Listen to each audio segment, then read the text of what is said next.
Selamat pagi anak-anak, berjumpa kembali dengan Ibu di pelajaran prakarya kelas 9 semester 1. Di aspek budidaya yang akan kita pelajari adalah budidaya ikan konsumsi. Adapun tujuan pembelajaran yang akan kita pelajari pada materi ini yaitu yang pertama, mengetahui keragaman jenis dan wadah budidaya dan pemeliharaan atau pembesaran ikan konsumsi. Yang kedua, mengidentifikasi jenis wadah, sarana produksi, dan teknik pembuatan wadah dan budidaya ikan konsumsi yang ada di wilayah setempat.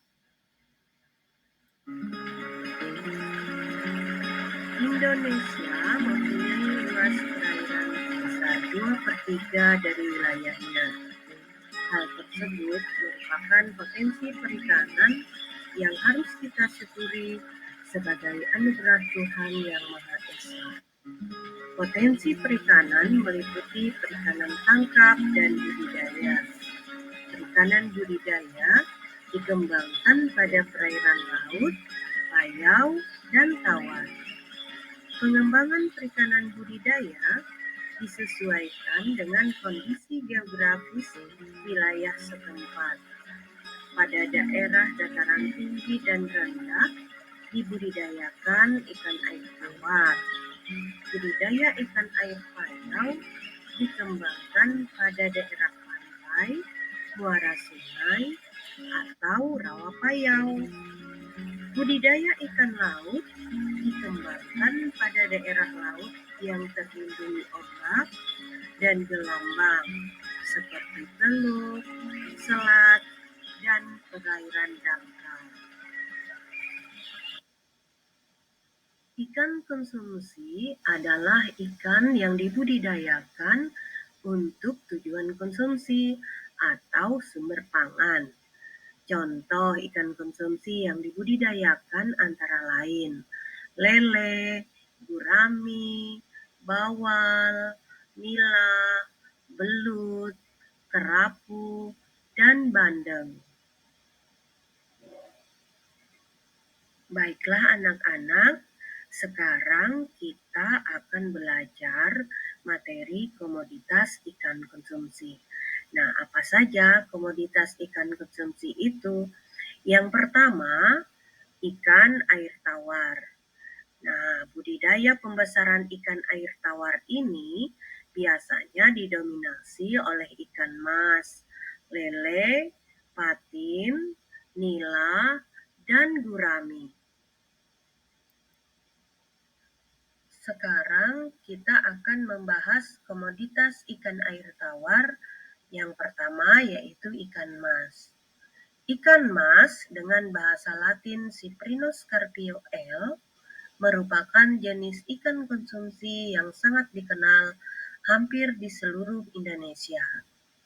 Ikan mas berbadan agak memanjang, pipih, dan lunak. Ikan ini menyukai habitat perairan yang tidak terlalu dalam dan deras, seperti di pinggiran sungai atau danau. Pakan ikan mas antara lain tumbuhan air dan binatang renik. Pakan alaminya tumbuhan yang tumbuh di dasar perairan. Komoditas ikan air tawar yang kedua adalah ikan nila.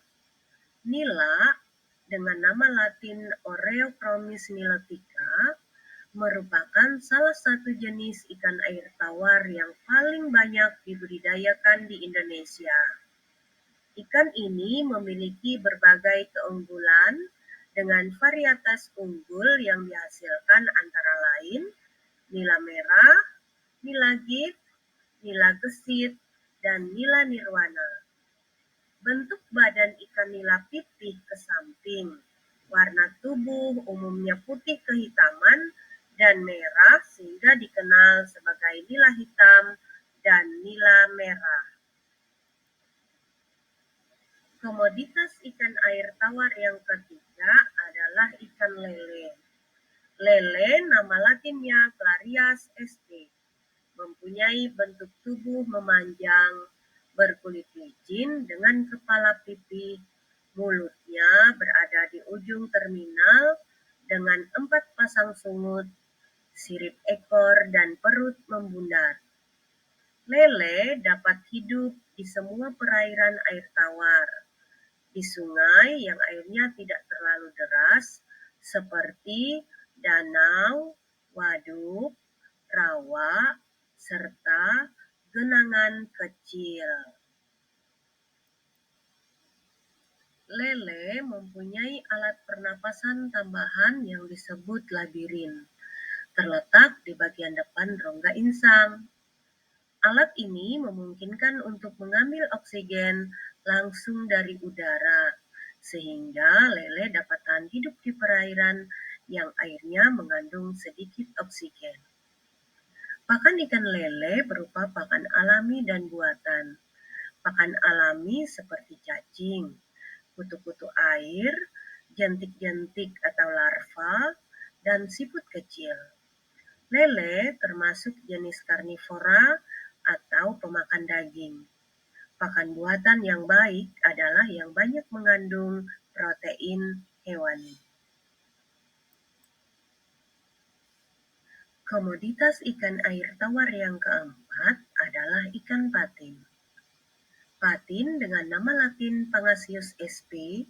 termasuk kelompok ikan catfish yang dapat hidup di perairan dengan kandungan oksigen relatif rendah. Warna tubuh ikan patin bagian punggung keabu-abuan atau kebiru-biruan, dan bagian perut putih keperak-perakan. Ukuran kepala relatif kecil dengan mulut terletak di ujung agak ke bawah. Patin adalah jenis ikan omnivor atau pemakan segala dan cenderung menjadi karnivor atau pemakan daging. Di alam, patin makan ikan-ikan kecil, cacing, serangga, biji-bijian, tumbuh-tumbuhan, rumput-rumputan, dan udang kecil.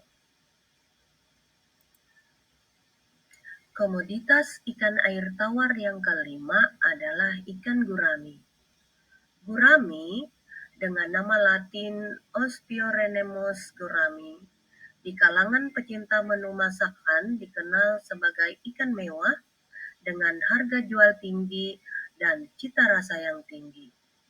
Gurami termasuk jenis ikan omnivora ya, atau pemakan tumbuhan dan daging. Tumbuhan yang biasa dimakan yaitu azolla, kangkung, dan daun talas dengan pakan buatan tambahan berupa pelet. Nah, sekarang kita akan melihat komoditas ikan air payau. Jenis ikan air payau yang biasa dikembangkan adalah sebagai berikut. Yang pertama, bandeng. Bandeng dengan nama latin Canos canos merupakan ikan air payau yang cukup terkenal dan mudah didapatkan. Dagingnya putih dan warnanya halus dan juga rasanya gurih. Komoditas ikan air payau berikutnya adalah udang windu. Udang windu merupakan jenis udang konsumsi air payau. Badan terdiri atas 13 ruas dan seluruh tubuh ditutupi oleh rangka luar yang disebut exoskeleton. Udang windu mempunyai sifat kanibal, yaitu memangsa sesama jenis yang lemah kondisinya. Pakan alami berupa ganggang dan binatang renik yang ada di dasar tambak. Baiklah anak-anak, sekarang kita mempelajari komoditas ikan air laut. Budidaya pembesaran ikan air laut yang biasa dikembangkan adalah Yang pertama, kakap putih atau bahasa Latinnya Lattes calcarifer. Kakap putih mempunyai bentuk tubuh memanjang, gepeng, batang sirip ekor lebar, mata berwarna merah cemerlang, mulut lebar sedikit serong dengan geligi halus. Kakap putih mempunyai toleransi cukup besar terhadap kadar garam dan merupakan ikan Catadromous, yaitu dibesarkan di air payau dan kawin di air laut.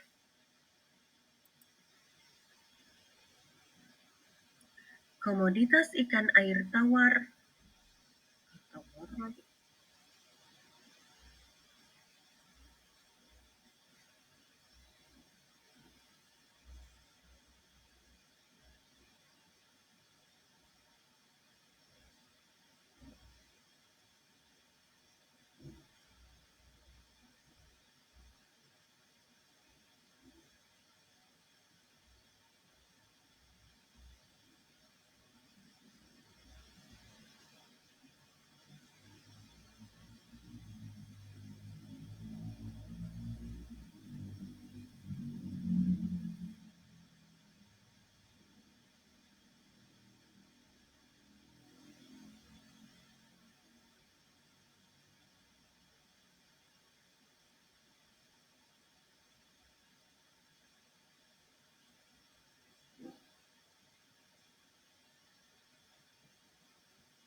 Komoditas ikan air tawar.